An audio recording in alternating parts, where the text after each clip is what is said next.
everyone, welcome to another episode of No Title Needed, coming to you from the beautiful Feinstein's Cabaret at the Hotel Carmichael in Carmel, Indiana, USA. I'm Cynthia Collins. And I'm Scott Osborne. We are your co-hosts. Yes, we are. For the whole time. Every minute of it. Oh, every day, all the time. And today, our special guest is Dr. Pinkus Goldberg.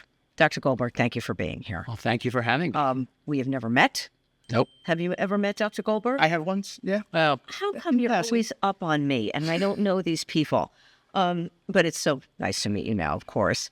And you're retired now. correct. Exactly. And your daughter... She's in active practice, allergy and practice. immunology. Yes. First thing before we get into the nitty gritty here, what is actually your focus and was your focus? It was allergy, immunology, and medical research. Okay. And I gave talks, which I enjoyed. Oh, thank God. And so because we like when people are on here and talk. Comfortable speakers. We love it. Come people that are comfortable and can talk. Now, you're not originally from Indiana or... No. I grew up in Philadelphia. Actually, I was born in Germany and then immigrated here as a young child. Went through the school systems of Philadelphia, went to Temple University there eventually, and Medical College of Pennsylvania, and now it's called Drexel University. They incorporated it. And then I went out to the Midwest, Creighton University, for internal medicine training. I was 2 years on the faculty there. And then, interestingly, I ran into a guy in a library there, and he was going to join the Army and for pulmonary training, for subspecialty training. And he turned it down, and I found out maybe that's what I wanted to do for various reasons. So I joined the military because he gave me that tip, and I called up and I got in the Army. And I did my allergy immunology training in Colorado. In the military? In the military, yeah. And then part of that was at the National Jewish Center for Respiratory Disease, which was a big center for allergy then. I thought it was the best training I could get. I had another position already, but I switched it. And I didn't mind the Army because I thought it would get me in shape better, which it did. I learned how to lose weight, which was a big deal. Yeah. And so I did that. Yeah, and I stayed in the military about 10 years altogether, 4.5 active duty, some at Fort Riley, Kansas, which was the 1st Infantry Division, and I was chief of primary care there at their hospital, and also at my allergy clinics there. What was your final rank? Lieutenant Colonel. And I finished up here in Indiana in the reserves. Okay. I spent about 10 years. So when you finished up there, did you just kind of settle here? Like, is this like... Well, I settled... everywhere. Yeah. Stationed all over the place. Well, I like traveling, so I wound up here because, again, I ran into somebody who mentioned a position here, so I interviewed here. Didn't go with that guy. I went with another group. At that time, it was called Memorial Clinic. It was a big group. It was on Meridian Street downtown, 32nd Meridian, and they had all types of specialties. I was part of a pulmonary allergy group, and we had offices everywhere. I did a lot of hospital work then. And then we split off, and then we founded our own group, which was Allergy Associates. There were 3 of us at the time. Oh, cool. And that was about 1989 or so. And then, we've been doing that. And then eventually we were joined a much larger group. It's the largest allergy group in the country. That's called Allergy Partners. Okay. They're based out of Nashville. And they have offices all over the place around here and other states, about 30 states. So my daughter eventually joined our practice. And we went from paper records to electronic records. And I'll talk more about that later because I think that has pros and cons to it. But so then I worked with her for a while, and she got settled in here now. She's basically the functional head of the group here. Okay. For her hub. They had multiple hubs. And so I worked with her for a while. We didn't work in the same office. It's very difficult. You never worked together? Did you never work together? We don't work in the same office together with the same we all have our own patient lists. Right. Basically. Yeah. Or population, whatever. Right. And so it's very difficult, I think. Allergists are very independent anyway. Every doctor is to some extent, but they like to do their own thing. But we share call, which means that if they're on vacation, we cover their patients. It's the same for us. Yeah. Okay. Yeah. Okay. When you decided to go into that particular field in medicine, were doctors going to that field scarce? Was it something that people weren't really thinking about? Allergy, you know what I mean? Were there a lot, or were there very few doctors going into that? Well, allergy is one of the smallest subspecialties. I think allergy, maybe plastic surgery, rheumatology, they're very small subspecialties. Mm-hmm. when I went in it, asthma was a big challenge. We had no modern medicines then. At the time, I would have at least 11 patients in the hospital every day, and many of them very ill. We didn't have the inhalers we have now. Okay. We use a lot of intravenous therapy that we don't hardly use at all anymore. A lot of people are on ventilators, unfortunately. Mm-hmm. And with the modern revolution in healthcare, which I was part of, because I did clinical research for about 20 years. So a lot of the inhalers that you have now in medicines, I've worked on a lot of those. Sure. Not the current ones, because I've been out for a couple of years now, but so I did a lot of that. About a little over 120 studies as an investigator. I wasn't the only one. I was part of a large national group. FDA approved But you were creating. Yeah, I enjoyed it. And the fun part for me was when you're in those groups, you get to meet the top people in your field. All right. You got people from Johns Hopkins, from Harvard, from all over that are doing the same research, although I'm from Indiana. Right. But we had a pretty good respiratory group here. It was one of the larger ones in the country. Have you ever done anything with Riley? I mean, Children's Hospital here, or IU Health? Oh my God. They didn't do a lot of clinical research back then.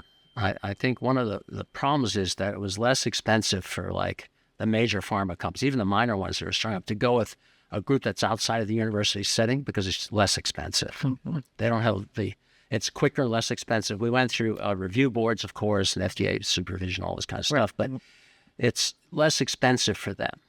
I wouldn't have guessed that. But I see it. But. Yeah, well, if you look where it's, I don't know what it's like now, that may have changed, but it's all an expense issue. They don't want to spend a lot because many of the studies don't work out. You do studies on medicines you're never going to see because they didn't work out. We did some what are called phase 2 studies, which are initial human volunteers after animal studies, which are phase 1. But we did mostly phase 3s, which is patients, maybe 30 in a study. We did hay fever, asthma, and did a flu study, COPD, which was kind of in our area. So there's plenty of asthma. Almost 1 in 10 people have asthma now. It's getting close to that. And also, I'm sure back then they were like, what's wrong with me? Why do I feel this way? Oh, yeah. Am I allergic? We don't know what you're allergic to. Some people are allergic to a million things. Well, and the only thing you're not allergic to is like... chicken nuggets. Right. Horses. Oh, great. I mean, like all these allergies that I'm seeing kids have now. I'm like, my gosh. It's changed. It used to be mostly respiratory, hay fever type stuff, and asthma. Eczema was always a big one.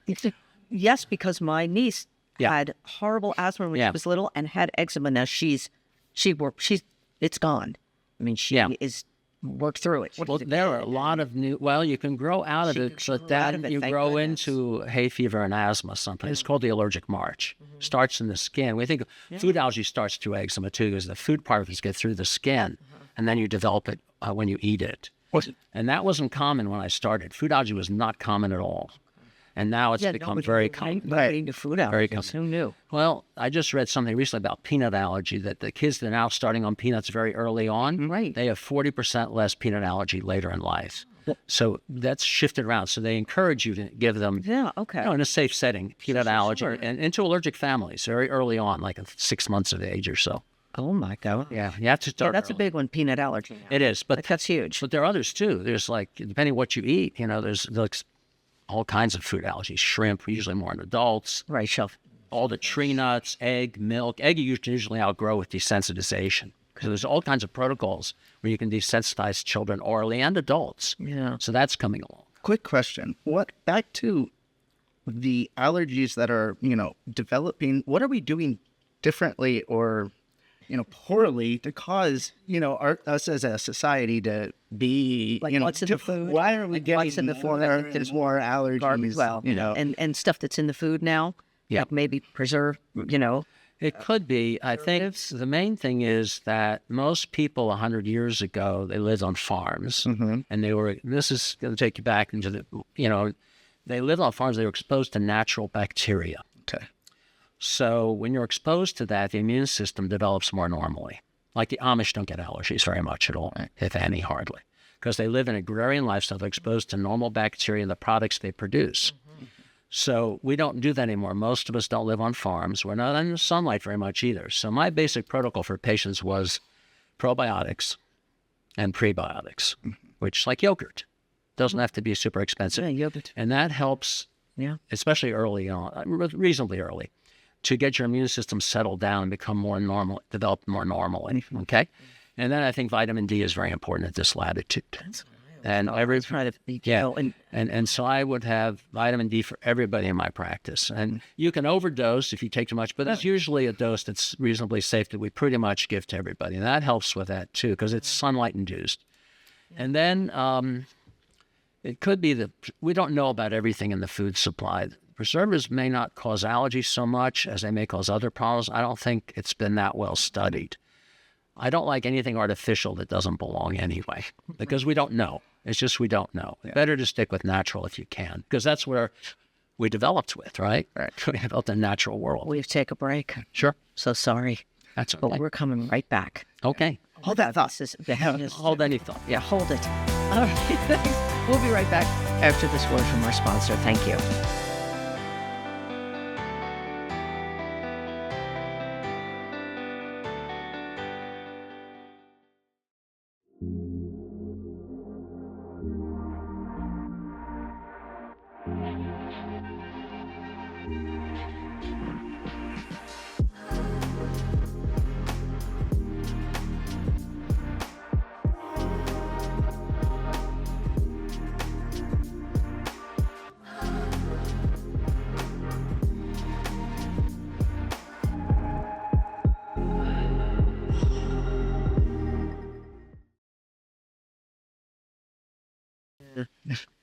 Hey everyone, welcome back to No Title Needed with our guest, Dr. Pinkus Goldberg.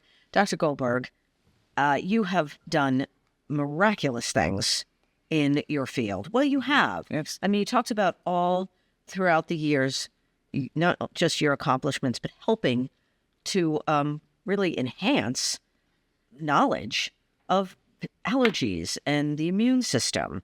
And you know, that's a good doctor. Yeah. You just aren't like going and doing what you have to do. Okay, I'm done. I'm going to go play some golf. No offense if you play golf. I don't. Great. But you know, Golf. there's nothing wrong with golf. Well, but my point is, look, some people are just like, they go and they do their thing and they're not giving any extra oomph to it. Okay. As far as really caring about what happens to people. And you do. We're not saying that from we're You saying do. And obviously you instill that in your kids because your daughter is doing the same thing now. You know, so same field. And so that being said, I got on my soapbox. Thank you. We appreciate it. You are a big believer in healthy lifestyle. Yes. Go. Tell us. Well, I'll Lead tell you us. about exercise. I'm a huge advocate. We've many lectures now where exercise, it helps your lungs expand. It helps your immune system function better. It's basically the best thing you can do. It even helps with depression. So I think exercise and getting out of the sedentary lifestyles that we're forced into many times. And I think that along with the vitamins and kind of getting back to the way people used to be from an allergy perspective and an immune system perspective. So I think that helps pretty much everything, keeping your muscle mass up. We talked about vitamin D and the rest. The other thing is the Mediterranean diet, I think is very helpful, which, is fish, olives is very important in that. It's the omega-3s and the right balance of vitamins, I think, is important. And a little bit of an insect that came in. He joined us Yeah, for it's every interesting. episode. The Nat. He's the other co-host. Go ahead. So I think that's important. I take other vitamins, but they're mostly in internal medicine field. I'm not going to stray into that because haven't practiced that generally for a while. I got that from my own internist. That would be like cinnamon helps with sugar regulation. Fantastic. Yeah, for type 2, pre-diabetes, basically. And then there are other vitamins, and preventative care is a big factor here. I think you have to, if you have as an adult especially, if you have something new that doesn't go away within a reasonable amount of time, you need to see somebody. Just don't assume it's going to get better. Because really, when you look at life, there are a lot of people in their 80s that are very healthy. Right. So I don't think just because you're getting older, you should be unhealthy. So if something's going wrong, try to see if you can find a cure or a treatment at least. And I talk to people that kind of give up. I was in a pharmacy the other day, and this person had an issue. I said, you're going to see your doctor again and see if they need to check something else. Because doctors, by the way, right now are very rushed anyway. I think they have all this documentation to do. And it takes up, when I was in last year of my practice, for every, let's say, half hour, the patient, another half hour at home to get all the paperwork done, even though I was typing away. I always look at the patient when you type. I can't stand this kind of thing. So, and they're busy, so they can only focus on one thing at a time.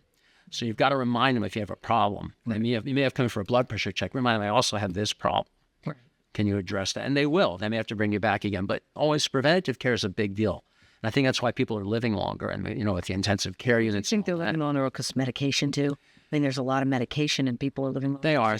Well, but you got to take, or they'd be dead 20 years ago. Yeah, but you got to take your medication, too. Yeah. And this is the other thing I wanted to talk about was kind of what's changed in healthcare. I think why a lot of doctors actually have quit is the system that we use to record data is not efficient. And I was thinking about this with AI now. You should be able to bring in something on your ear, for instance, that'll hear the patient. It also acts as a translating device if you need it, and takes the notes for you. I like where he's going. Yeah, that's a You know what I mean? So you don't have to worry about going back, and then you just polish it up will be a lot easier. And also you can ask AI, is there anything else that you would suggest that I look at? Because doctors are human. They're going to forget some stuff too. So you always think of the most common, but the AI might help you to avoid missing things. And you can see more patients. The point is, you can see more people. You'll be more efficient, and you'll be happier with yourself because you're coming up with these ideas. And I think doctors like that. They come up, I've just thought of this. That might help you. That hasn't been tried yet. Mm-hmm. And the AI can update you on all the medicines. And you can ask that, does this have any counterindications? When should I not use it? So I think we need to modernize the healthcare setting. Because I went through electronic medical records and paper records. Electronic records are not that secure. They can be hacked into. Paper records never could be. Right. But the shoulders, you can't transfer them. The last thing I'd like to do is, when I was in the military kept a record of your problems, but you always got a copy. And you had a folder with you with all your vaccines and everything. Right. We could put that on a phone now or on your cell phone. Why do we have to always ask for medical records? When you finish with it, they should send it to your cell phone. So wherever you go, your medical record is with you. Right. And that's what I think the technology is there now. Wouldn't that be even portal? On your watch? Too. On your watch, too. You're connected. That you can go to? Yeah. Well, why go on the internet at all? Let's say you're in Europe or you're traveling somewhere on a cruise ship. Why not have it on your phone?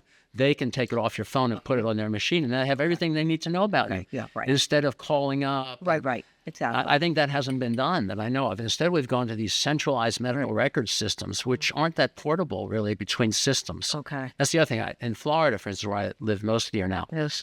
There's a system there, but I try to stick to all the doctors in that system because I'll have all my records. If I switch to another system, I got to transfer everything. Right. And that's an extra encumbrance, and an extra expense. You're just going to have it, and you're going to be like, here you go. Everything is there. In an emergency setting, you push it. They know everything about you. They're out of the country.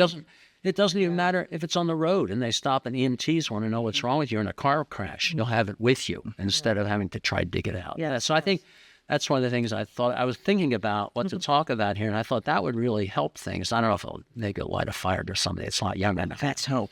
And and don't you think eventually that'll get to that?